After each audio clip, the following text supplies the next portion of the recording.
পুরাণ দয়ালু মেহেরবান করুণায় ফুরান আর কেউ নয় তুমি মালিক শেষ বিচারের দিন শেষ বিচারের দিন মারহাবা কেবল তোমারি করি ইবাদত কেবল তোমারি চাইনি আমার দাও দিশা দাও সরল পথের দাও দিশা দাও সঠিক পথের সিরাত মুস্তাকিম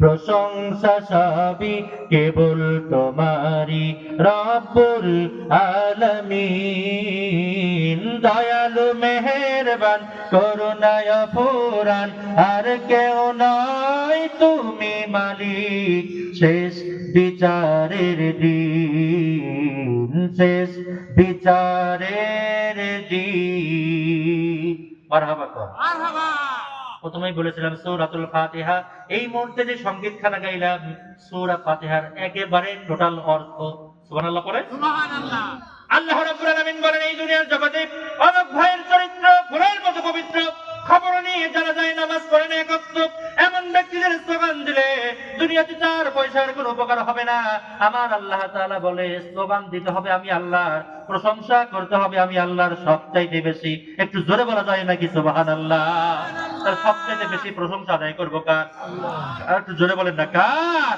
আমরা স্লোগান দিব কার এই জমিনে আল্লাহর স্লোগান চলবে এই জমিনে আল্লাহর কোরআন আইন চলবে এই জমিনে আল্লাহর জমিনে আল্লাহর দ্বীন কায়েম হবে চান কারা কারা দুইটা হাত টান করে আল্লাহকে দেখায় দাও আল্লাহু তাকবীর আল্লাহু আকবার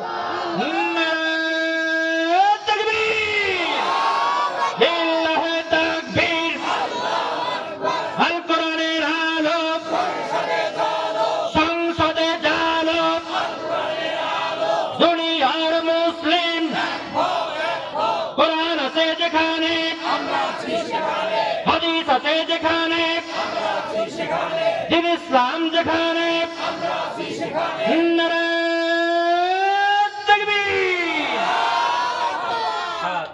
স্লোগান হবে কার এই স্লোগান হবে কার এই আল্লাহ স্লোগান দিলে পরে ঈমান বাড়ায় দেয় কে আল্লাহ তাআলা আল্লাহ কোরআনের মধ্যে বলেছেন সূরা তাওবার 12 নম্বর আয়াত 112 নম্বর আয়াতে আল্লাহ আবিদুন ইবাদত করতে হবে একমাত্র কার জন্য আল্লাহর জন্য আল্লাহ রাব্বুল আলামিন কোরআন শরীফের মধ্যে বলেন ওয়ামা খালাকাতুল জিন্না ওয়াল ইনসা ইল্লা লিয়াবুদুন এই দুনিয়ার জগতে মানুষ জাতি আর জিন জাতিকে পাঠিয়ে দেওয়া হয়েছে শুধুমাত্র কেবলমাত্র একমাত্র ইবাদত করতে হবে কার আল্লাহ দাসত্ব করতে হবে কার গোলামিও করতে হবে কার আল্লাহ দ্বারা আল্লাহ রাব্বুল আলামিন তৃতীয় শব্দের মধ্যে বলেন আল হামিদুন প্রশংসা আদায় করতে হবে আমি আল্লাহর এরপরে চতুর্থ নম্বরে আল্লাহ রাব্বুল আলামিন বলেন আস-সাইহুন এই আস-সাইহুন শব্দের মধ্যে দুইটা ব্যাখ্যা এসেছে একটা ব্যাখ্যার মধ্যে বলা হয়েছে দুনিয়ার জগতে আত্মীয়দের সম্পর্ক বিচ্ছেদ করা যাবে না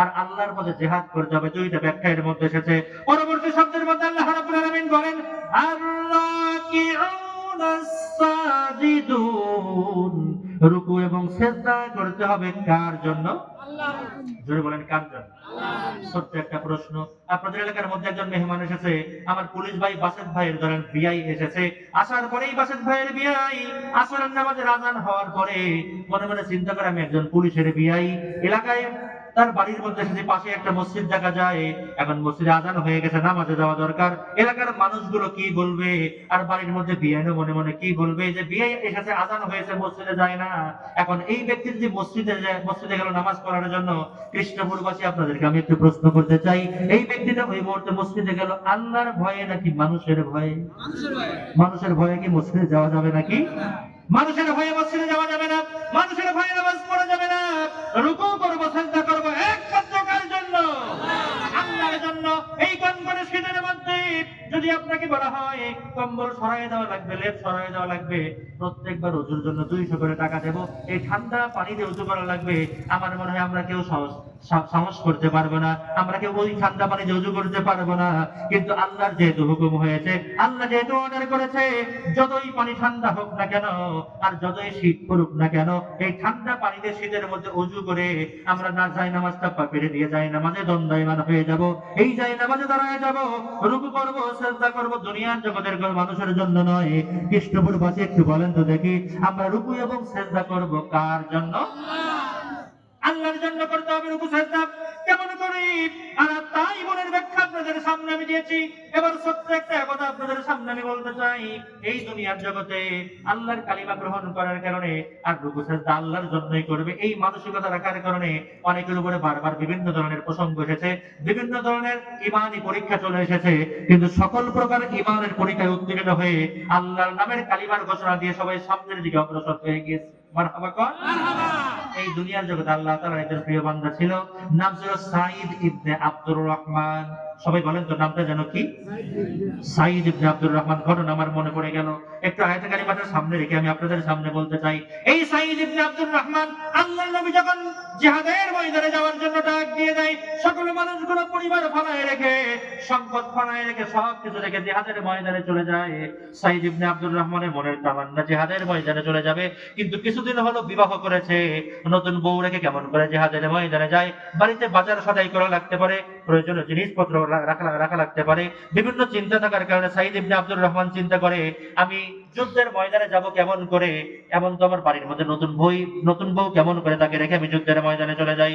এমন সময় মসজিদ নববীর মধ্যে আমার নবীজি কিছু সাহাবীদেরকে সিলেক্ট করলো, তারা যুদ্ধের ময়দানে চলে যাবে, আর কিছু সাহাবীকে সিলেক্ট করলো যে ব্যক্তিগুলো যুদ্ধের ময়দানে গিয়েছে তাদের বাড়ির মধ্যে বাজার সদাই করে দেবে, দায়িত্বটা বন্টন করে দিল। কিতাবের মধ্যে এসেছে সাঈদ ইবনে আব্দুর রহমান তাকে দায়িত্ব দিয়ে দেওয়া হলো যে তুমি যুদ্ধের ময়দানে যুদ্ধ করতে চলে যেতে পারবা। মারহাবা বলেন। সাঈদ ইবনে আব্দুর রহমান মনে মনে খুব খুশি, যুদ্ধের ময়দানে যাব, কিন্তু মনে মনে একটা চিন্তা, হারে নতুন বউ বাড়ির মধ্যে, অল্প দিনের হলো বিবাহ করেছি, যদি যুদ্ধের ময়দানে আমি শহীদ হয়ে যাই আল্লাহ তোমাকে জান্নাতেই করে ফেলবে। একটু মনে মনে বারবার স্ত্রীর চিন্তা হয়, আর যদি গাজী হিসেবে ফিরে আসতে পারি তাহলে তো কোনো কথাই নাই। তবে আল্লাহর নবীর ডাক দেওয়ার পরে যুদ্ধের ময়দানে যারা গিয়েছে তারা এই কথা স্বীকার করে গিয়েছে যে যেই যুদ্ধের ময়দানে যাচ্ছি ওইখানে যাওয়ার পরে আসতেও পারি নাও পারি, জীবনের বিনিময়ে যুদ্ধের ময়দানে চলে গেছে। মারহাবা বলেন। আল্লাহর নবী পাঠিয়ে দিলেন যুদ্ধের ময়দানে। এইদিকে সালাবা নামক একজন আল্লাহর নবীর সাহাবী, তাকে দায়িত্ব দিয়ে দেওয়া হলো, সালাবা তুমি এই কয়েকটা বাড়ির মধ্যে নীতিমতো বাজার সদাই করে দিবা, কেনাকাটা করে দিবা, কারো যেই প্রয়োজন, যে জিনিসগুলো প্রয়োজন সেইগুলো সুন্দর করে কেনাকাটা করে দেবা, এই দায়িত্বটা তোমাকে দিয়ে দেওয়া হলো। কষ্ট হচ্ছে আপনাদের? যুদ্ধের ময়দানে গেল সাঈদ ইবনে আব্দুর রহমান। সংক্ষিপ্ত করে বলে একটু বোঝার চেষ্টা করেন। এইদিকে সাহাবাকে দায়িত্ব দেওয়া হলো বাজার সদাই করার জন্য। সাঈদ ইবনে আব্দুর রহমান চলে গেল যুদ্ধের ময়দানে, বাড়িতে রীতিমতো বাজার সদাইয়ের কাজ করার জন্য। মাশাআল্লাহ মাশাআল্লাহ, নাম প্রকাশে অনিচ্ছুক 500 টাকা দান করছে, আল্লাহ তাআলা দানকে কবুল করুন, পড়েন সবাই আমিন। আচ্ছা, আমি একটু আপনার সাথে কোঅপারেশন করি, পরামর্শ করি। আমি আলোচনাটা সামান্য একটু আগায় নিয়ে যাওয়ার পরে আমি ঠিক 10 মিনিট কালেকশন করব। কয় মিনিট? 10 মিনিট মধ্যে আপনারা সবাই রেডি থাকবেন ইনশাআল্লাহ, পারা যাবে? তাহলে দেখা যাবে যে একটু গোছায় উঠবে, এর মধ্যে প্রধান মেহমান চলে আসবে। এই 10 মিনিটের মধ্যে আমার বাসের ভাই যেটা নিয়ত করতেছেন মনে মনে, যে আপনি মিনিমাম আধা ঘন্টা 1 ঘন্টা লম্বা সময় কালেকশন দেখবেন, আমি একটা আত্মবিশ্বাস রাখছি সামনের মানুষের যে প্রবণতা, যে ইচ্ছা, এই 10 মিনিটের মধ্যে সকল কাজ কমপ্লিট হয়ে যাবে ইনশাআল্লাহ। বলা যায় না? নাকি দেরি লাগবে? কালেকশনের সময় অল্প নিল করে এরপর প্রধান মেহমান এসে উনি কোরআন হাদিস থেকে আলোচনা করতে পারবেন ইনশাআল্লাহ। বলেন সবাই। উঠলেন যে 2-1 জন, কষ্ট হচ্ছে নাকি ভাই? আচ্ছা, তাহলে বলছিলাম সাঈদ ইবনে আব্দুর রহমান চলে গেল কোথায়? যুদ্ধের ময়দানে। আর এদিকে বাজার সদাই করার জন্য সাহাবাকে দায়িত্ব দেওয়া হলো। কিতাবের মধ্যে আসছে সাহাবা রীতিমতো সাঈদ ইবনে আব্দুর রহমানের বাড়িতে যায়, বাজার সদাই সবকিছু ঠিকঠাক মতো কিনে দেয়। হঠাৎ করে কোনো একদিন, attention please, look at me, আমার দিকে তাকান। হঠাৎ করে কোনো একদিন, আল্লাহর নবী সাহাবীর কথা বলছে কিন্তু আপনাদেরকে, সাহাবা যখন নামাজ শেষ করার পরে সাঈদ ইবনে আব্দুর রহমানের বাড়িতে গেছে তার বউয়ের কাছ থেকে জানার জন্য কিছু লাগবে নাকি, সে ভিতর থেকে জবাব দিয়েছে না, আমার তেমন কিছু লাগবে না। কিন্তু আল্লাহ তাআলার একটা পরীক্ষা, হঠাৎ করে আল্লাহ তাআলা এই সাহাবার মনটা ঘোরায় দিয়েছে। মনে মনে চিন্তা করতেছে বাড়ির মধ্যে তার কোনো মানুষ নাই, সাঈদ ইবনে আব্দুর রহমানের বউ একা একা বাড়ির মধ্যে আছে, একটু কুমন্ত্রণা মনের মধ্যে চলে আসছে। আসার পরে ঘরের মধ্যে ঢুকে পড়েছে। ভিতর থেকে সাঈদ ইবনে আব্দুর রহমানের স্ত্রী মনে মনে বলে, আরে যেই ব্যক্তিরা পর্দা মেইনটেইন করে, আমিও পর্দা মেইনটেইন করি, কিন্তু আজকে পর্দা মেইনটেইন না করে ঘরের মধ্যে চলে এসেছে, তার ঘরের মধ্যে আসার কোনো অনুমতি নাই। আর এই ব্যক্তিটা হলো আমার স্বামী সাইদ ইবনে আব্দুর রহমান, তার ঘনিষ্ঠ বন্ধু। কিন্তু আমার ঘরের মধ্যে কেন আসলো?